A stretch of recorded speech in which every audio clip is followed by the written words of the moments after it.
Урматтуу депутатыбыз Айбек Осмоновдун суроосуна республикалык бюджеттин эсебинен Ош шаарында 3 мектептин курулушу жүргүзүлөт. Анын ичинде биринчиси Ош шаарынын номер 20 Разаков атындагы 720 окуучу орунду мектеп гимназиянын курулушу. Курулуштун баасы 243 миллионду түзөт.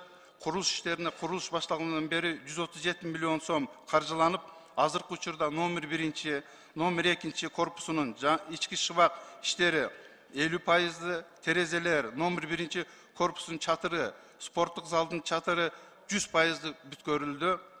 Имараттын курулушу улантылууда. Экинчиси, Ош шаарынын номер 49 мектептин кошумча корпусунун курулуш иштери 2022 жыл башталган. Азыркы учурда 803 миң сом каржыланып, долбоордук сметалык документтери бүткөрүлүп, мамлекеттик экспертизанын кароосунда. Курулуштун сметалык баасы 40 миллион сомду түзөт. Үчүнчүсү, Ош шаарынын Ниязалы Борошов атындагы 100 окуучу орунду музыкалык окуу жыйынынын курулуш иштери 2017 жыл башталган. Курулуштун тендерлик баасы 106 миллион 244 миң сомду түзөт.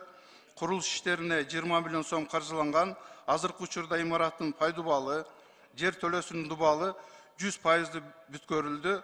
Окуу жайдын имараттын курулушу улантылууда.